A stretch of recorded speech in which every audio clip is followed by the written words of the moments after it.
This is Clinton, Tennessee, Christmas time, 1956.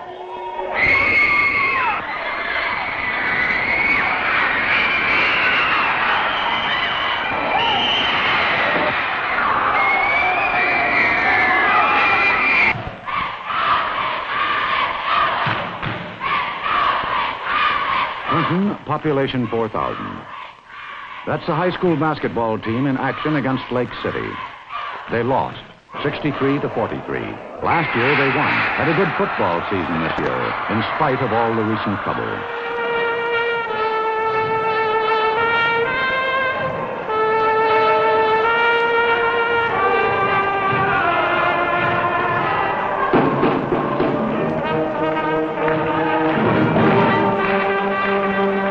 The Clinton Pep Band plays Rock Around the Clock.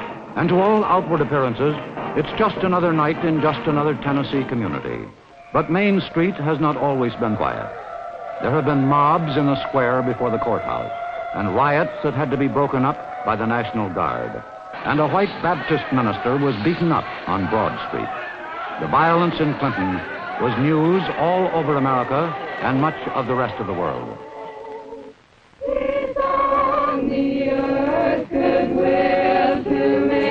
But this is not a report on the National Guard in Clinton, or the tanks in the street, or the tear gas, or the burning crosses, but rather an examination after the fact, filmed in Clinton between December 4, when the Reverend Turner was attacked, and now.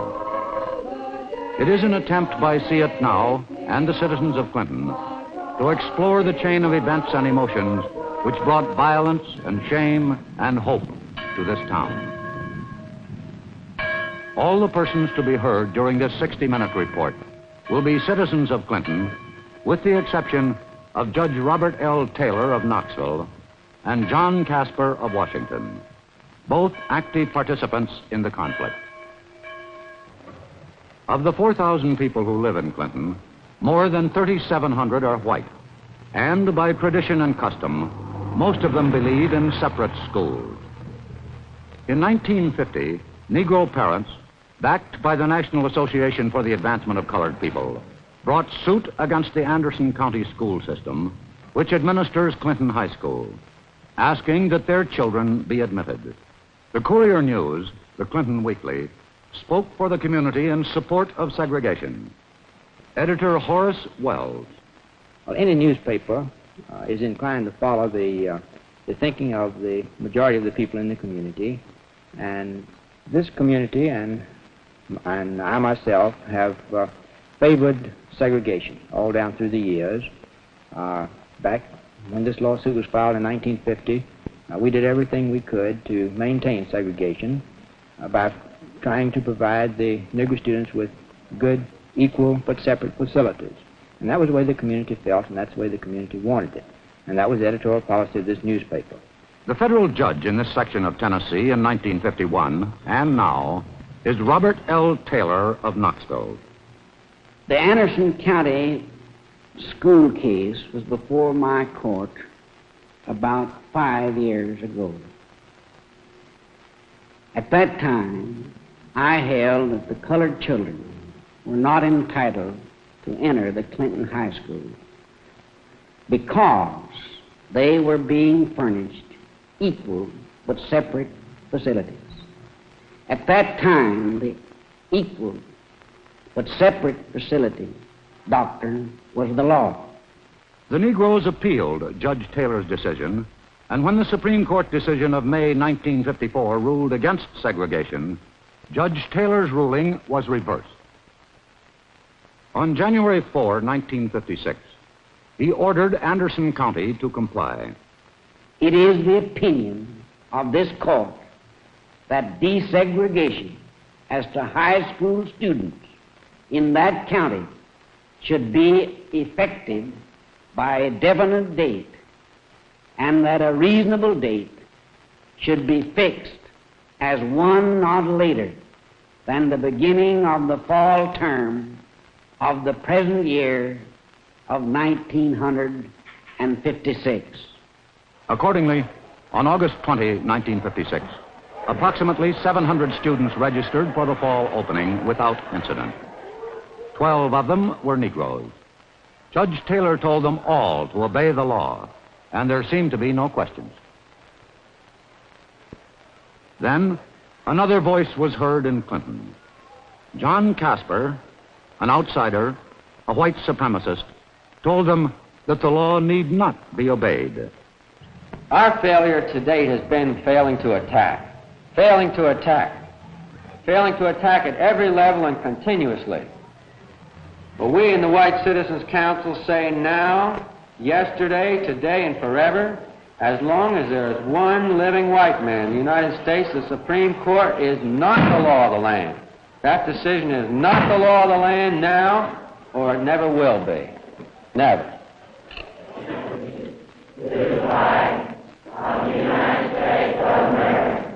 John Casper first came to Clinton on August 25 and threatened to close up the school if desegregation continued.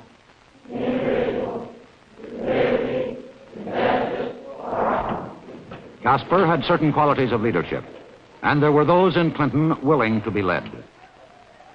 103 days later, his boast was fact.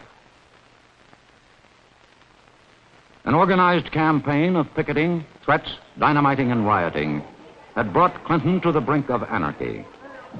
Casper has been arrested twice, but continues to lead the battle against Judge Taylor's order. School attendance, shrunk by parents' fear of violence, was at times as low as 260. The pressure mounted on everyone: the faculty, the parents, the students.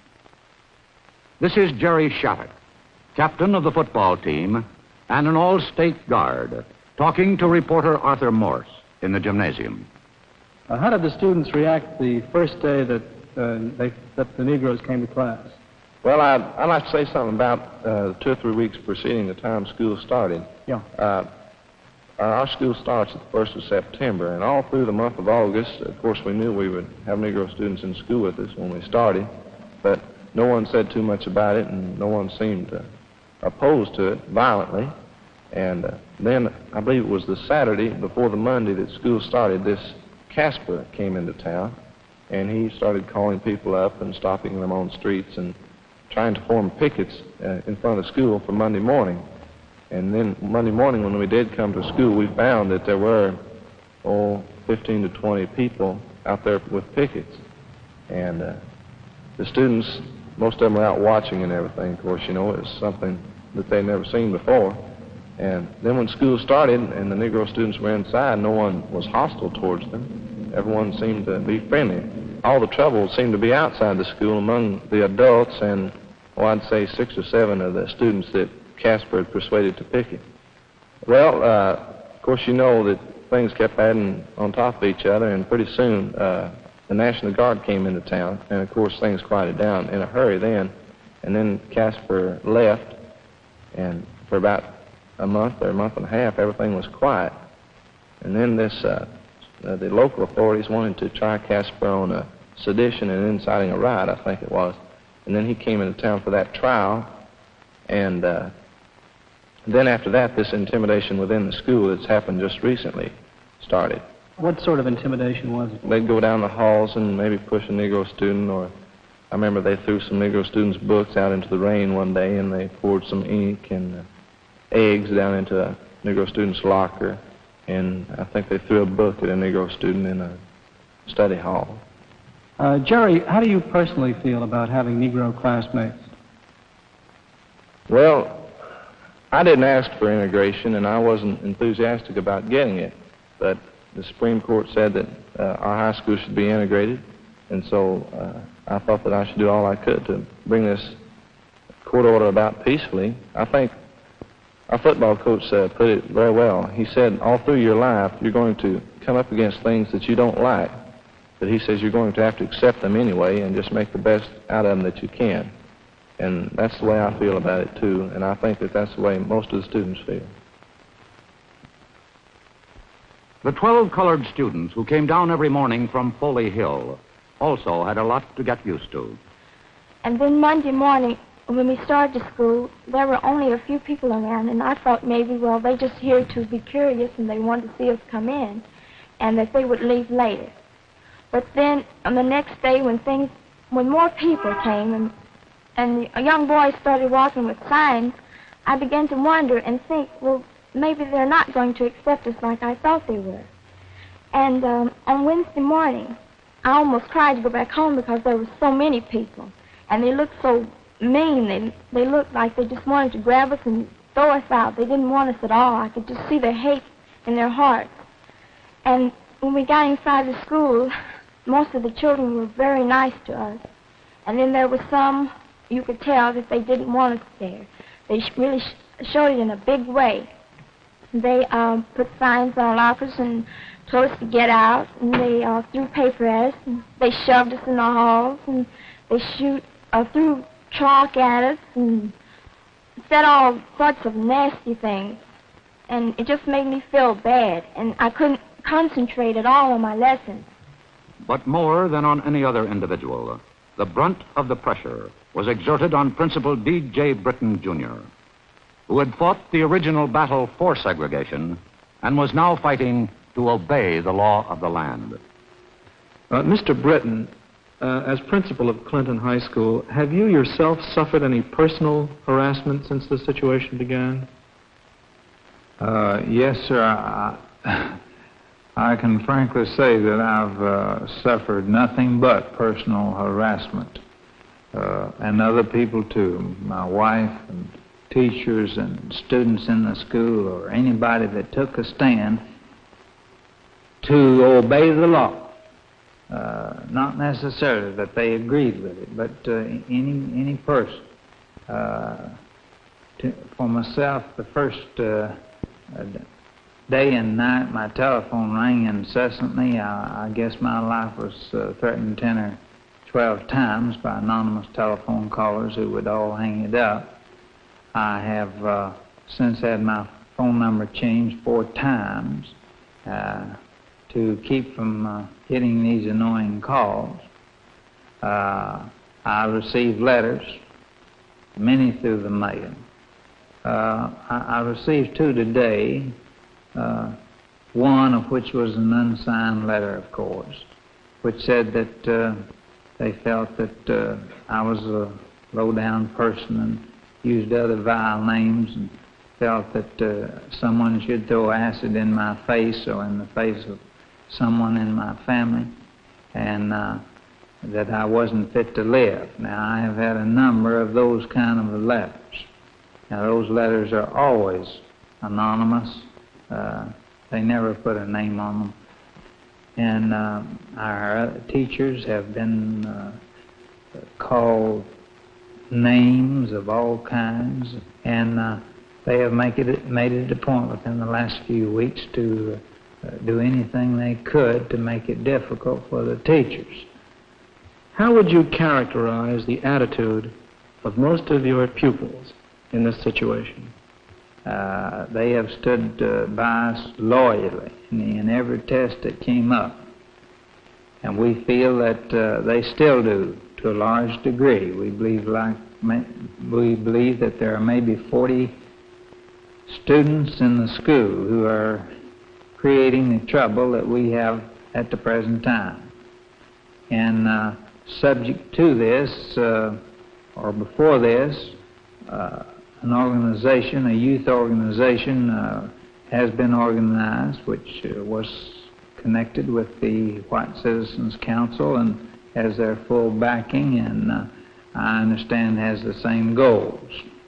And these people, and I've talked to several of them in the school, are encouraging other people, if not doing things themselves, to drive the Negroes out of the school.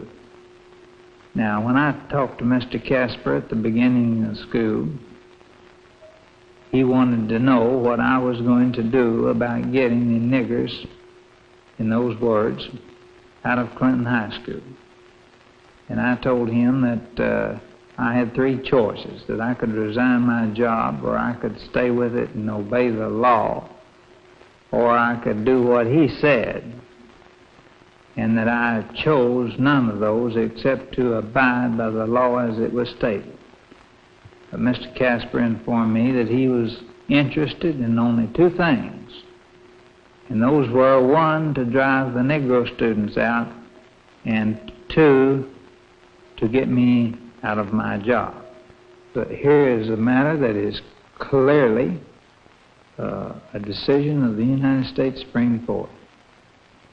And we do not feel that if we allow or teach our citizens to disobey this law, that they are learning the right principles of citizenship. In other words, if they can do that, they can violate any other law or any other decision of the country. We've also been working at the problem of trying to get people to understand each other better and be more tolerant towards each other. And one of the interesting developments of this thing is, to me, has been that I'm now being accused of being a communist. I was born in Tennessee. I've lived my life in Tennessee. I attended Tennessee schools. I attended Maryville College in Tennessee to get my bachelor's degree and master's degree at the University of Tennessee. And if there's anything about me that is communistic, I certainly do not know what it is. And it looks to me like I've read that some of the attacks and methods that are being used against the schools and against myself lean more in that direction than anything that I have ever done or said. Quite frankly, I think I can feel like many people in Europe feel. My wife and I, since the opening of school, are always careful when we go home. We study the premises. When we get in, we lock the doors and get the lights on. Any noise or any sound that occurs, we are always concerned at what it is. There have been some nights when we have felt that it was the only safe thing for us to do was to stay out of town. We have visited our friends at times. It is just a constant thing which I'm sure that is part of the organization to wear myself and my wife down. It just presses you down every day, lower and lower. And to me it is an amazing thing that an American citizen living in the United States has to be subjected to this, while the lawless citizens, those who refuse to abide or accept the law, continue to run free. I know this is not a true picture of America. I know it is not a true picture of the majority of the people of Anderson County. But it is a picture of myself and several other citizens in Clinton who have tried to abide by the law. The most talked about man in Clinton is John Casper of Washington, D.C. John Casper, still awaiting appeal of a one-year sentence, is the self-appointed executive secretary of the Seaboard White Citizens Council and a protege of Ezra Pound. Since his two arrests, he is forbidden from interfering in Clinton. But because it is impossible to measure his full effect on the community without observing him in action, we followed him to nearby Kentucky. On December 12, he was speaking to a White Citizens Council group in a fourth-floor loft. The argument simply does not hold that the white race, being a minority, rather being a majority in the United States, should turn over to a group of people only removed from slavery 80 years and only removed from the jungle by a few hundred years. Turn over to them the control of our entire civilization. The basis of common law is the custom of the people, and if the custom of the people in Anderson County is to keep the races separate, then the Supreme Court law doesn't mean anything. It doesn't. John Casper on the Ku Klux Klan. In 11 years, in every southern state, the segregation laws we are fighting for today were written, every one of them, by the Ku Klux Klan, which saved the South. And the men who stood face to face at Chickamauga, Braxton Bragg and General Thomas, if they didn't have a principle to fight and die for, if they said, well, we'll just let this thing go on, every single one of us here tonight would be mulattoes and not white. Every one of us. John Casper on the people of the South. They underestimated the intelligence and the resistance power of the mountain folk down here in Tennessee and Kentucky. They underestimated that. They thought, well, maybe they were dealing with a group of hillbillies, rednecks, crackers, but those are the real people of the United States. Make no mistake about it. And those hillbillies and crackers, as Billy Branham said, they're the purest white people living on the face of the earth anywhere, and the strongest. Among them are men who get on their knees and pray every Sunday, and they pray too. They pray hard. They believe in that Bible, and they believe in Jesus Christ. Mr. Casper tells of his Clinton adventure.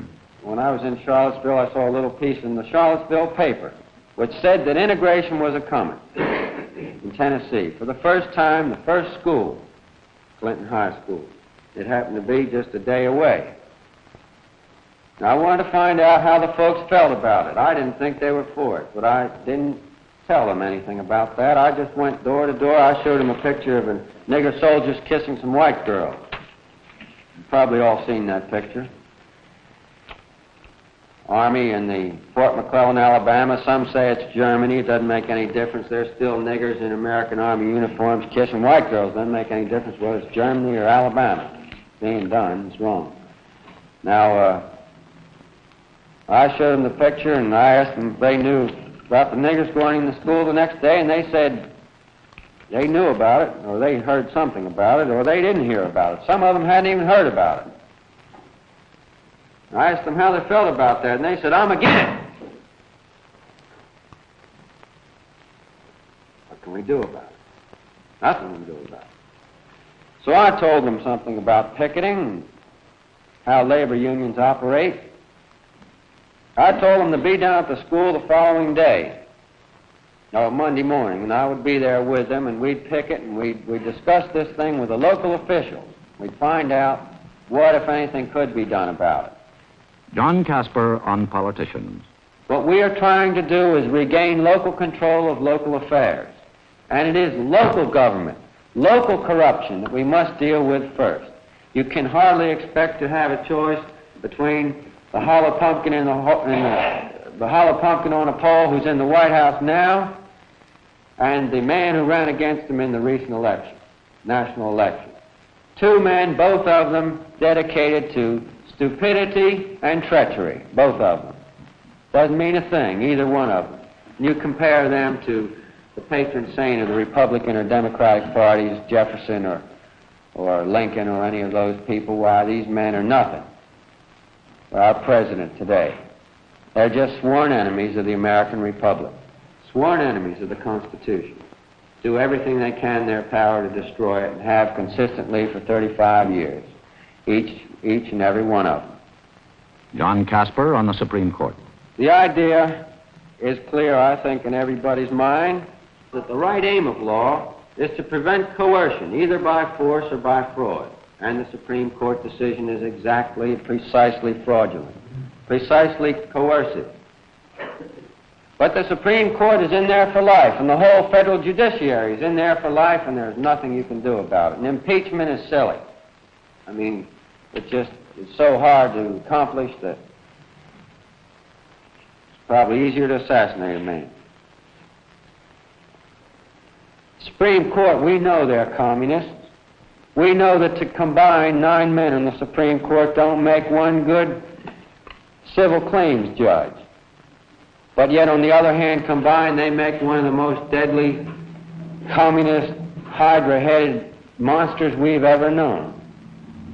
But I'm absolutely confident we're going to destroy that, too. I say integration can be reversed, it can be stopped anywhere, provided an attack is made at every single level. that meetings of the county court are attended, that the constant self-same demands are made, that people keep hitting the judge who made the original ruling, that pressure, tremendous pressure, is brought to bear on that school principal, on the school board, on the local newspaper, or whoever it is that happens to be responsible. There's no sense any longer appealing to Senator so-and-so, or President, or the Supreme Court judge. It has got to be a pressure down here which is more or less like a lit stick of dynamite, and you throw it in their lap and let them catch it, and then they can do what they want with it. But let them worry about it. 9 o'clock on the morning of December 4, 1956, was conceivably the darkest hour of the worst day in Clinton's history. The Reverend Paul Turner, a Baptist, was beaten up after escorting 6 Negro youths to school. There were witnesses. It was a horrible thing, and I thought they were actually killing him. Blood was streaming down his face, and even it just looked that blood was running out of his eyes. I asked someone in the group, just anyone, to help him, and when there was no response, I went to him and tried to assist him by pulling some of the men's arms from around his face. And all the time the men in this group who were standing around were screaming, "Kill him." And that's exactly what I thought they were going to do. I certainly don't consider that it was an act of bravery. It was just a matter of the right or wrong thing to do. And I did what I thought was right. And I'm certainly not ashamed of the fact that I did. It's just that I'm ashamed really for the people of Clinton that it did happen in such a nice town where such nice people live. Reverend Turner is 33 years old, has spent all of his life in Tennessee. For about 5 days, these Negro students, having, of course, the legal right to attend Clinton High School, had stayed home because of harassment and hindrance and heckling and threats upon their lives and incidents that actually would make anybody scared. I chose to take such a stand on this moral principle, that as long as the law is the law, as it is in our land, and as long as they did personally choose to come to Clinton High School, their legal right, that they had a moral right to attend unheckled and unhindered and unharassed. It was this that prompted me to accompany them. Though there were quite a few hecklers, we made our way to the high school building without any overt incident. When I emerged from the school building about 5 or 10 minutes later, the hecklers were still there, and they heckled me personally. About 300 yards away from the high school, we were far away from where the policemen were doing their duty, of course, in front of the high school. One of the Citizens Council members had stationed himself with about 3 other men on a corner.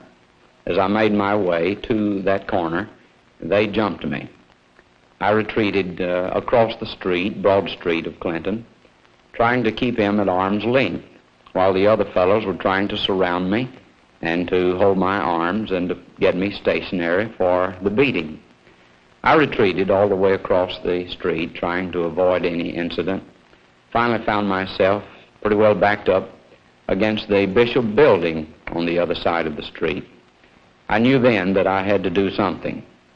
And it was at that time also that one man successfully held my arms down and allowed the number 1 man of their gang to land a pretty good blow upon my nose.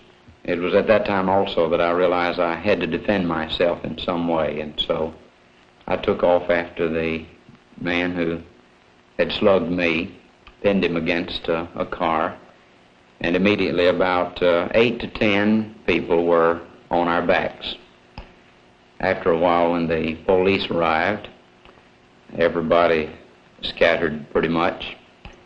We came up from our position bending over.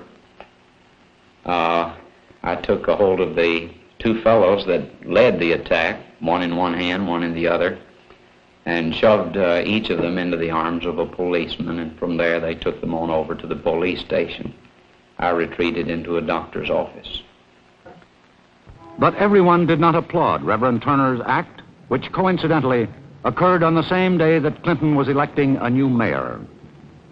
James Meredith, a grocer, running for mayor with the backing of the White Citizens Council, was badly defeated. Claims that the Reverend's action may have swung the election to his opponent. My name's James P. Meredith. I'm operator of the City Food Market in Clinton, Tennessee. I was in this mayor's race here December the 4th, 1956, which I was defeated. Well, about the election, I think there's a lot of misrepresentation. A lot of it started here in this Clinton Courier News, which is a local weekly newspaper here. I've been here a resident of this county around a little better than 20 years. The way he had me represented is if I might have been Jesse James or somebody just come in here on a horse, rode into town and got off, which that was untrue. I've been here on this street for about 20-some years operating a grocery store. They made it out to be segregation against integration. As for me, I'm like 95%, I'd say, of the people here in Anderson County. I am against integration. Of course, we believe in Negro having equal rights, equal education, and equal facilities, but we think they should have them in their own place.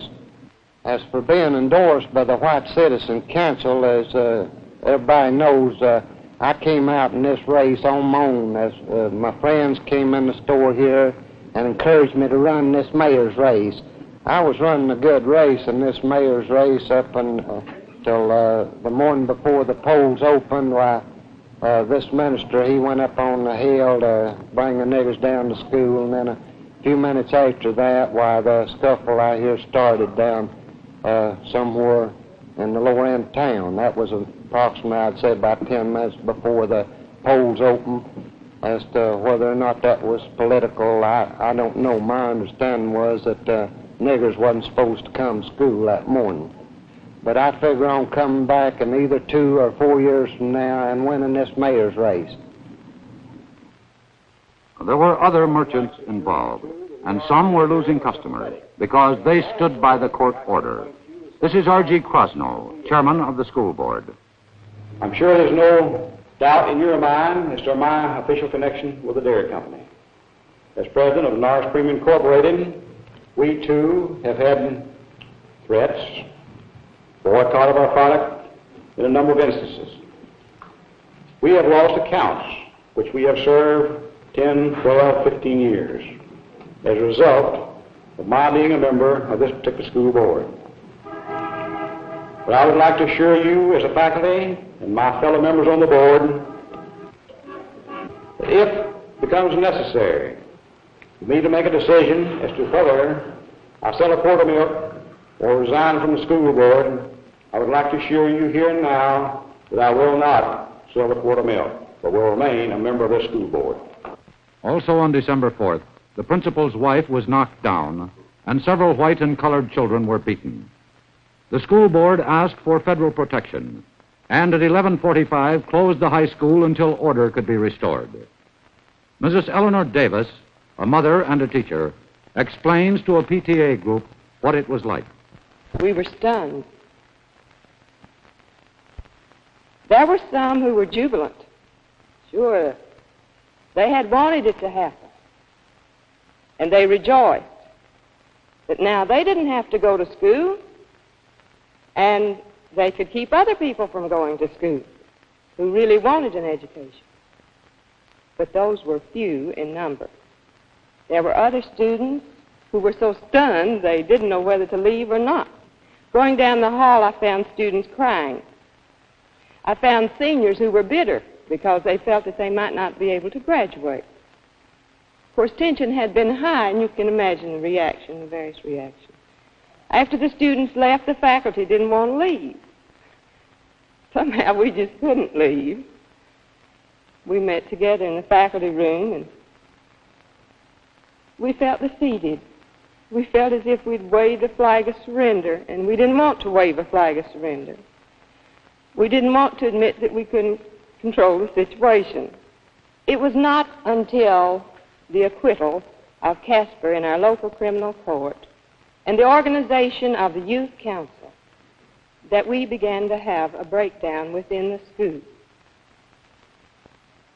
The members of the youth council were not all students, but among those who were students, we had some habitual troublemakers, disciplinary problems, students who found it difficult to pass, and some of the students who belonged to the youth council were so ashamed of the fact that they had to belong that they refused to wear their badges. They had only joined at the insistence of their parents. They refused to participate in any of the troublemakers. I know because I talked with them. There are a few students who have been so sensitive to this situation, to the things that they've heard on or seen on the outside, that they have drawn within themselves, and they're not the same as they used to be. They're afraid to express themselves, and they've lost that happy, carefree attitude of youth. Of course, we hope that time will heal that, and they will be once more their happy selves. Now, I don't think anybody can say enough concerning the courage of the Negro students themselves, who were willing to face persecution in their hometown to get an education. The majority of students, and I do mean the majority, have undergone this crisis with great courage and faced it intelligently, trying to be courteous and helpful at all times. And I think these students have grown up a little bit as a result of it.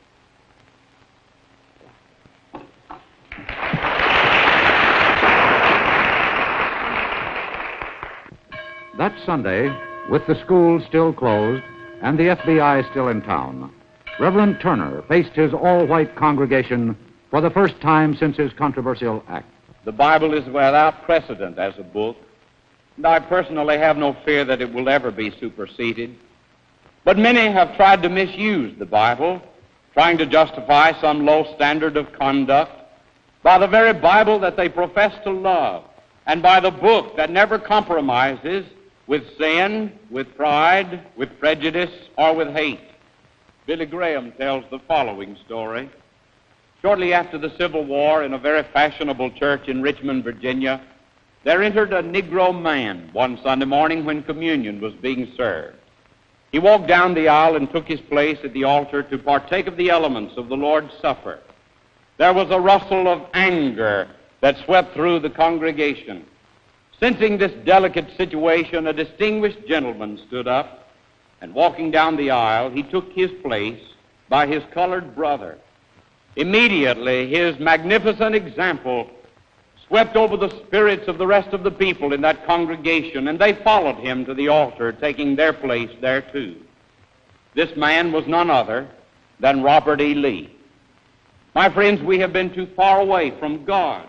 When mobs are able in our land to flout the law, the tragic result is a Cicero, Illinois, or a Phoenix City, Alabama. Here in Clinton, we are not especially against integration. We are not especially against segregation.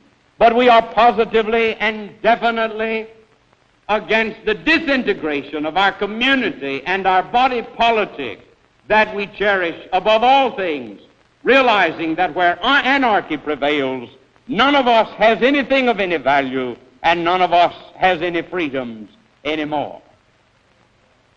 And now we realize more clearly than ever before that it is Christ or chaos. May we pray. Principal Britton had invited the county attorney, Eugene Joyce, to tell the student body what the law expected of them. I am here this morning in my official capacity as county attorney to tell you what in the future the Board of Education and this faculty will expect of you as students. It is not my intention to tell you what to think, nor is it my desire to tell you what to believe. But it is my duty to tell you how to act in the future so long as you are students at Clinton High School. To my knowledge, never in the history of American education has it been necessary to read an instrument such as this to a specially called student assembly. I have been asked now to read to you this injunction from the United States District Court of the Eastern District of Tennessee, Northern Division. And this cause it appearing from sworn petition. But even before the school had been reopened, the long arm of the federal law had taken over. U.S. Marshals had moved into Clinton and arrested 16 men and women accused of violating Judge Taylor's injunction. Their arraignment took place in nearby Knoxville on December 10, the same day school reopened. Here are 8 of the defendants on their way to the courthouse, and here is the voice of the county attorney reading the injunction. That on August the 29th, 1956, a crowd of people agitated by one John Casper attacked one of the Negro children of the school, that Casper stated on various occasions that the court had no authority to issue the aforesaid order of desegregation in the Clinton High School and that it should not be obeyed. It is ordered and decreed by the court that the aforementioned persons, their agents, servants, representatives, attorneys, and all other persons who are acting or may act in concert with them be, and they hereby are, enjoined and prohibited from further hindering, obstructing, or in any wise interfering with the carrying out of the aforesaid order of this court, or from picketing Clinton High School either by words or acts or otherwise. The young woman under arrest is Mrs. Zella Nelson, daughter of Clem Dishman. Reporter Morse talked to Dishman at his home on College Hill. This is Clem Dishman, who's lived in Clinton for 20 years, has his own garage downtown. Clem, what do you think about the situation here in Clinton? The way I understand it is that my daughter and the rest of these folks here was signed up to be a witness in this little case here of the city affairs of fighting inside the corporation. They grab them up and they take them over to Knoxville and they put them in jail over there. They even put my daughter in there with, I think it's either 6 or 7 criminal women, the way I look at it, just in a bullpen. And I can't see nothing fair about that. You see, what needs to be done, the way I look at it now, there's only about 6 or 8 of them here. It goes to school. I think they claim there's 8. Well, why couldn't them people just go to some other school? They got a color school here at Knoxville, and then Anderson County offered to pay their tuition, furnish the bus, furnish the gas.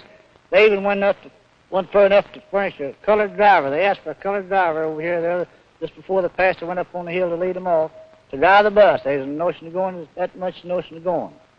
Well, he goes up and causes all this trouble, see. The pastor of the First Baptist Church, Paul Turner, goes up on the hill over here, leads the colored dog, puts them in the school, goes over in town and has his fight. I think the Supreme Court, when they ruled that they have segregation everywhere, I think they kind of misrepresented the charter, the way I look at it now. I don't know too much about law, but if it'll work in one place, it'll work in another. It'll work in all. You take just a 9-man outfit, or whatever you might want to call it, well, over in Russia, they got the same thing over there. The way I understand, they got the same 9 rulers over there. Those ruling of that country. I don't think that's right. I think that's communist way of doing business. Now, I'll tell you what I think about it. That's just what I think about it. See what I mean? Yeah. Well, what do you think about John Casper? I think John Casper's a real man. I think they kind of got him under a bad deal this year and the day stuff myself. Now, I'm just telling you from my personal self, see, you're thinking. That's what I think about Casper. I don't think there's a finer man nowhere. He just woke us up around here, and then the people around here, this government we're living under, the way I look at it, that he just woke us up to the fact that we're just living under anything that anybody might want to do around here. This newspaper over here, Wells, I heard him swear on that stand over there himself that he put in that paper what he thought the county needed to know. The man that runs the paper right here in this town. Thanks very much, Mr. Dishman. Appreciate your talking to us. You're more than welcome. Glad I met you. Good. Dishman's daughter is no longer in Clinton High School because her father doesn't want her in a desegregated school. Joanne Allen's father has withdrawn her for a different reason. They're getting out. My name is Herbert Allen, and I've lived in Clinton for 24 years. And I found it to be a nice little town to live in, very peaceful, very quiet. We've never had any trouble in this little town. Thing like this happens. Sometimes we say overnight, but this thing is to be. And quite naturally, some doesn't think it should be. But God said He created all men equal and all men alike. And so therefore, none of us stands above the other person in God's sight. And we, as a Negro race, we are only in Clinton, Tennessee, abiding by the Supreme Court ruling that we'd send our children to the high school in Anderson County. We haven't broke any law.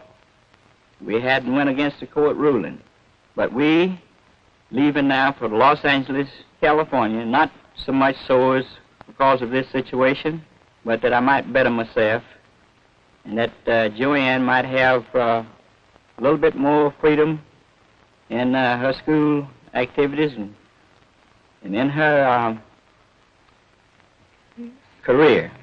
During all the excitement, all the things that the people were doing, I was able to accomplish something. I made 2 A's and a B, and the only bad grade was a C, which isn't very bad, but I wish it had been an A or B1.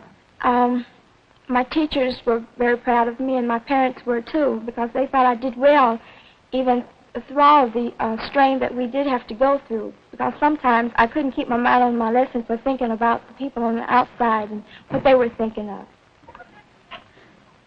And we're not leaving here with hatred in our hearts against anyone, even those who was against us. We do not hate those people because we realize that those people were just misled, and they was trained and brought up that way. That's why that they were never able to understand. Clinton High School resumed 4 days ago after the scheduled Christmas recess, with 655 students enrolled. There were no incidents. Some say that the worst is over, that although there is still little enthusiasm for desegregation, there is now a strong will to comply with the law. There are those in Clinton who say the big change came when the federal marshals and the FBI moved in. Others, among them editor Horace Wells, claim it was Reverend Turner's beating. Another thing that has come about, as I think this is largely due to the attack on Paul Turner the other day, was that many of us had stood by, unwilling to stand up for integration, and yet also unwilling to violate the law. And when Paul Turner was attacked, the feeling of the community was more or less solidified. No mere words could have done it. It took some kind of action, heroic action, something of this beating that was administered to Paul Turner to bring us to the point where we were willing to stand up and say, now, we are not going to put up with being pushed around anymore. We believe in law and order, and that's what we want, and that's what we're going to have. And that's the reason that the people were willing to go to Knoxville and put the matter before Federal Judge Taylor and say, now, we want this order enforced. The trial of the 16 Clinton defendants is set for January 28. There are those who question the legality of the injunction, including the attorneys general of 3 southern states and a few columnists. The courts will decide. As for Clinton, a joint meeting of the junior and senior chambers of commerce unanimously adopted a resolution upholding the desegregation law. In the last 4 months, we've had a lot of controversial worldwide publicity on Clinton, most of which has been brought about by a very small minority of the local citizens. Most of us are peaceful, law-abiding, home-loving people that abhor violence and mob action. We believe in our government and our laws, and the justice is handed down by our courts. And even though our government and our laws and our courts don't always please us as individuals, we as Americans and citizens believe first in personal freedom. This personal freedom is not the freedom to form mobs and take the law into our own hands, but freedom to think for ourselves and, if an issue doesn't please us, to use every legal, peaceful means at our command to change the issue. The Bill of Rights is also a Bill of Obligation. I read that somewhere the other day, but it's good. It just fits. Today, we're not concerned with whether you are for or against segregation, but we're just concerned with whether or not you're for or against law and order.